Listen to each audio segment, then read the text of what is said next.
Hi, this is Rajeshwari Sachdev and this is Dr. Manisha Mishra, MD Ayurved, and you're joining us on Chit Chat with Rajeshwari and Dr. Manisha. और आज हमारा episode pico episode है. In life shit happens, but what if shit does not happen? It's constipation. तो आज का episode है constipation. What is constipation? Constipation is कि जब आपने खाना खाया है 24 घंटे में उसमें से न्यूट्रिएंट एब्जॉर्ब होके कुछ वेस्ट मैटर बाहर निकलना चाहिए. अगर वो वेस्ट मैटर स्टूल के तौर पे 24 घंटे में नहीं निकल रहा है और शरीर में टिका हुआ है, दैट मीन्स आपको कॉन्स्टिपेशन एज अ सिम्टम हो चुका है. और कॉन्स्टिपेशन कितना कॉमन है? इंडिया में 22 से 25% लोगों में कॉन्स्टिपेशन ये एज अ सिम्टम देखा जाता है.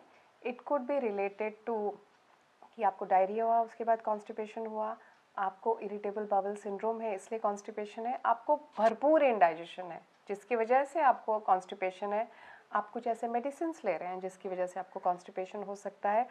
कई बार आपका इंटेस्टिनल मोटिलिटी, आपका जो अतड़ियों का मूवमेंट है वो इतना पुअर है कि आपका कॉन्स्टिपेशन हो चुका है. आयुर्वेद ये मानता है कि एक वातजन्य सिम्टम है. वायु एक ऐसा बायो एनर्जी है जो आपके शरीर के मूवमेंट को गवर्न करता है. तो जब वायु विकृत हो जाता है या खराब हो जाता है, उसके कारण वायु की एक प्रॉपर्टी है रुक्षता, लघुता. रुक्षता, ड्राइनेस जितनी बढ़ेगी उतना जो आपका स्टूल है उसमें से पानी सूखता जाएगा and that dry stool is not easy to pass out of your body. तो कॉन्स्टिपेशन हो जाता है. तो मतलब जिसको हफ्ते में 3 बार से ज़्यादा क्लियरिंग नहीं हुई वो कॉन्स्टिपेशन से ग्रस्त है. यही एक सिम्टम है कि हमें कॉन्स्टिपेशन ऐसे पता चले, या और भी कुछ सिम्टम्स हैं? और भी बहुत सारे लक्षण हैं कि हफ्ते में 3 बार से कम आप स्टूल्स पास कर रहे हैं, ये पहला हो गया. बहुत स्ट्रेन करना पड़ रहा है, आपको ज़ोर लगाना पड़ रहा है. कई बार लोग पेट दबाते हैं कि स्टूल्स आराम से निकल जाएं. पेनफुल है, स्टूल इतने ड्राई हो चुके हैं कि आपको दर्द होता है, उस कारण कई बार तो लोग रोक लेते हैं. Pain around your anus.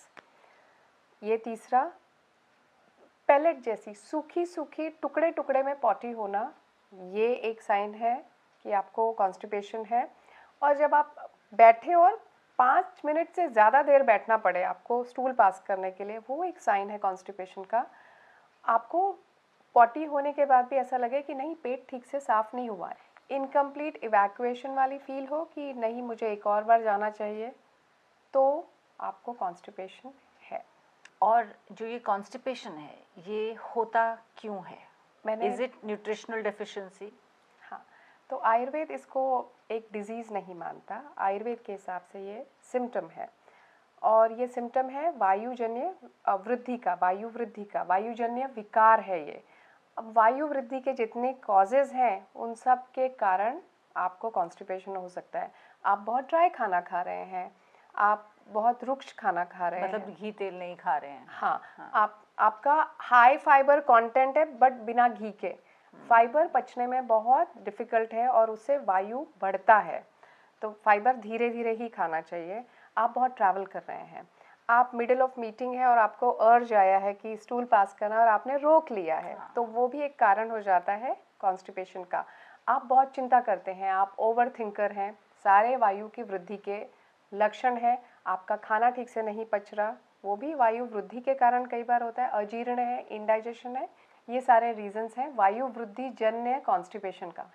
विबंध के आयुर्वेदिक जो लक्षण हैं वो ऐसे हैं कि आपको पिंडिकोद्वेष्टन यानी कि काफ पेन होता है, हेडेक्स हैं, पेट में गैसेस या फूला रहता है, ऐसा आप अफारा कहते हैं कि पेट फूला फूला रहता है, भरा भरा हेवीनेस रहती है.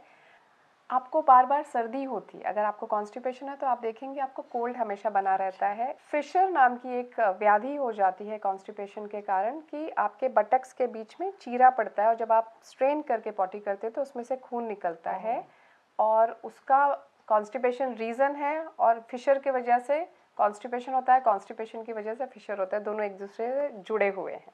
तो मतलब कॉन्स्टिपेशन अगर होता है, बदहज़मी होती, तो जाहिर सी बात है कि आपको बहुत सारी प्रॉब्लम्स होगी, बिकॉज पेट साफ तो सब कुछ साफ ना, माइंड भी साफ.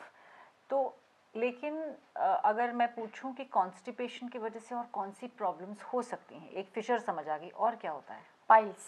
पाइल्स ही कॉन्स्टिपेशन से होता है? हाँ, पाइल्स एक बीमारी है एनल एरिया का, जहाँ पे बहुत स्ट्रेनिंग की वजह से वहाँ के जो ब्लड वेसल्स हैं वो एनलार्ज होने लगते हैं, क्योंकि आप बार बार जोर लगा रहे हैं। वेसल्स के अंदर वॉल्व होती हैं जो अगर आप लगातार जोर लगाते रहें, इवन प्रेगनेंसी में आप देखें पाइल्स हो जाता है because of heavy pressure on that area.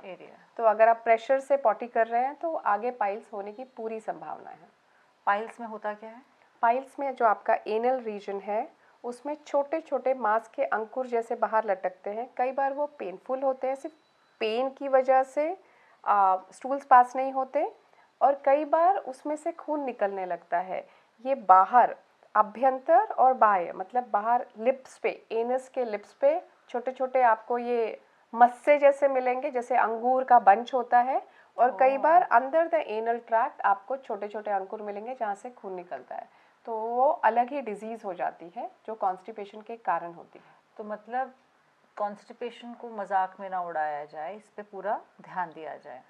ये बात जो आपने अभी बोली कि कॉन्स्टिपेशन का मजाक नहीं उड़ाना चाहिए, इंडिया में एक सर्वे हुआ था, गट हेल्थ सर्वे, उसमें पाया गया था कि लोगों को इतनी शर्म आती है कॉन्स्टिपेशन डिस्कस करने को या उसका ट्रीटमेंट लेने को कि वो उसके लिए डॉक्टर के पास कभी जाते ही नहीं हैं। वो अपने मर्जी से कुछ कुछ दवाइयाँ लेते हैं, उसके कारण वो जो सिम्टम था वो व्याधि में बदल जाता है, एग्रेवेट होता है बेसिकली। हाँ, उस और तकलीफ़ें होने लगती हैं। तो शर्मिंदगी की कोई बात नहीं है, शरीर का एक हिस्सा है, सबको कुछ ना कुछ हो जाता है। कॉन्स्टिपेशन मजाक नहीं है, अगर आपने उस पर ध्यान नहीं दिया तो आपके लिए बहुत दुखदाई हो सकता है। तो आप हमेशा किसी डॉक्टर की सलाह लें और आप उसको करेक्ट करवा सकते हैं। तो रेगुलर लाइफ में किस तरह का खाना खाना चाहिए कि कॉन्स्टिपेशन ना हो? सबसे पहला करेक्शन है आपकी डाइट का। अब डाइट में फाइबर होना ज़रूरी है, और ये फाइबर दो तरीके के होते हैं, एक है सॉल्युबल, एक है इनसॉल्युबल, और दोनों ही चीज़ों से आपके स्टूल का, आपके फीकल मैटर का बल्क बढ़ता है। और हिंदुस्तानी थाली में काफ़ी फाइबर होता है। औसतन on an average Indian female को करीब 20 से 25 ग्राम फाइबर खाना चाहिए, और इंडियन मेन को करीब 30 से 35 ग्राम फाइबर आपके खाने में होना चाहिए। अब ये फाइबर कहाँ से आता है? हमारे आटों से, जिसमें कि चोकर हो, जिसमें फाइबर हो। वीट में सबसे ज़्यादा फाइबर है, तो रोटियां बिल्कुल बुरी नहीं है। मिलेट्स में फाइबर है, जितने भी तरीके के मिलेट्स हैं आप उसकी रोटी खा सकते हैं। आपके पूरी दालों में फाइबर्स हैं, तो आपकी मूंग की दाल हो गई, मसूर की दाल हो गई, गुड रिच इन फाइबर्स। आपका सलाद हो गया, आपकी सब्जियां हो गई, पत्ते वाली सब्जियां जिसमें कि धनिया पुदीना हम तो डालते ही हैं। तो we have a fibre rich plate. Problem है कि हम खाते कितनी बार है और करेक्ट कितना खाते हैं, that makes all the difference. अगर आप दिन भर अपने ऑफिस जाते हैं और टिफ़िन में ये सब नहीं ले जा पाते, तो सुबह के नाश्ते में आप सूप, खिचड़ी, दलिया जो भी खाएं उसमें खूब सारी सब्जियां डाल के खा लें, so that will give you enough fibre. Fruit हमेशा दिन में कोई खाए। Fruit are rich in vitamin, minerals and fibres, और ये सब सॉल्युबल फाइबर्स होते हैं जो आपके पेट को बड़े पसंद हैं। छाछ दिन में होनी चाहिए। छाछ सिर्फ पेट ठीक करने के लिए अच्छी है, दही से बेटर है छाछ। दही आपको पसंद है तो दही खा लें। दिन में इस तरह का खाना रखेंगे तो यू हैव कंप्लीट डाइट, जिसमें कि आपको फाइबर भी मिल रहा है, गट हेल्थ भी मिल रहा है, गैस निकालने के लिए कार्बोनेटिव्स भी मिल रहे हैं, और आप अपना डाइजेशन भी अच्छा कर रहे हैं। ये सॉल्युबल फाइबर्स हैं। What are insoluble fibres? Insoluble fibre आपके चोकर है, जो आपके वीट में चोकर है, जो पानी में नहीं घुलता ना, वो इनसॉल्युबल है।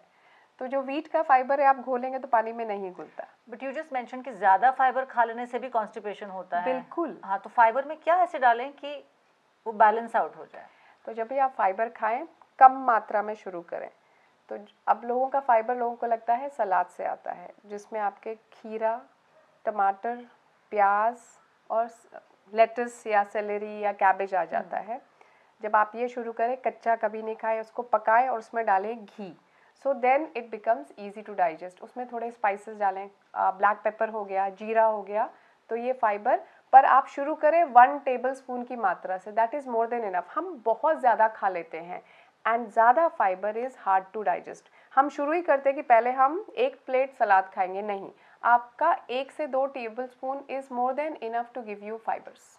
तो यू वर सेइंग कि राइस से कॉन्स्टिपेशन होता है? हाँ, चावल विश्रम्भी यानी कॉन्स्टिपेशन करने वाला एक फूड आइटम है। और ये हम पंचकर्म के बाद बहुत यूज़ करते हैं। लूज मोशंस में आप देखिए चावल का माड़ आप खिलाते हैं। कर्ड राइस स्टेपल है जब आपका पेट खराब हो, मतलब तो चलता हो पेट। हाँ, चलता हो पेट, तब बहुत ज़रूरी है कि आप चावल दें, क्योंकि चावल पेट को बांधता है। Okay okay okay. तो सबसे हल्का आहार है। आप कुरमुरे भी खाएंगे लूज मोशंस में तो आपको देखेंगे कि लूज मोशंस रुकते हैं। तो चावल अगर आपको पेट साफ करने के लिए चाहिए तो चावल की बनाइए खिचड़ी, उसमें डालिए दाल, ढेर सारी सब्जियां, then it is good for people who have constipation.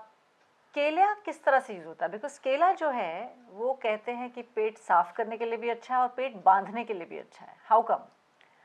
तो केला एक, अब ये बांधने के लिए और पेट साफ करने के लिए दोनों के लिए केले अलग है। कच्चा केला पेट बांधता है, उसमें अच्छा। जो स्टार्च है वो ग्राही है, एब्जॉर्बेंट है। कच्चे केले की जो हरा केला होता है बिल्कुल जो कच्चा होता है उसकी सब्जी बना के खाएं। हाँ, तो वो पेट बांधता है। पेट बांधता है। अच्छा, एंड जो हम नॉर्मल छील के अगर खा लेते आपको हैं। हाँ। पेट साफ करने के लिए केला खाना है, सबसे पहले तो वो खाली पेट खाएं, 1 से 2 केला खाएं। वो सॉल्युबल फाइबर में रिच होता है और वो आपके स्टूल का बल्क बढ़ाता है। ओके। अगर आपको लूज मोशंस में केले खाने हैं कि आपको लगता है कि उससे पेट बंधेगा, तो केले की क्वांटिटी कम करें। ये हम तब यूज़ करते हैं क्योंकि ये डिफ़िकल्ट है डाइजेस्ट करने में, तो ये पेट का ट्रांजिट स्लो करता है, बट क्वांटिटी कम होनी चाहिए तब केले की। तो आज का हमारा ये एपिसोड था कॉन्स्टिपेशन, मतलब आपका पेट साफ करना। शरीर के अंदर जो कचरा इकट्ठा होता है उसे बाहर फेंकना बहुत ज़रूरी है। इसी तरह मन में भी कचरा आता है तो उसको बाहर फेंक देना चाहिए, मेडिटेशन करनी चाहिए। Have a good healthy life. I just hope that we all have very happy stomachs. Happy stomach is a good day ahead. आपको हमारे डिस्कशंस कैसे लगते हैं आप हमें लिख भेजिए। You can write to us on chitchatrajlavi@gmail.com। आप यूट्यूब पे हमें फॉलो कर सकते हैं, लाइक कर सकते हैं, शेयर कर सकते हैं, सब्सक्राइब कर सकते हैं। आपको कोई भी सवाल पूछना हो तो आप लिख भेजिए, ये जवाब देंगी। हम जवाब देंगे, बिल्कुल।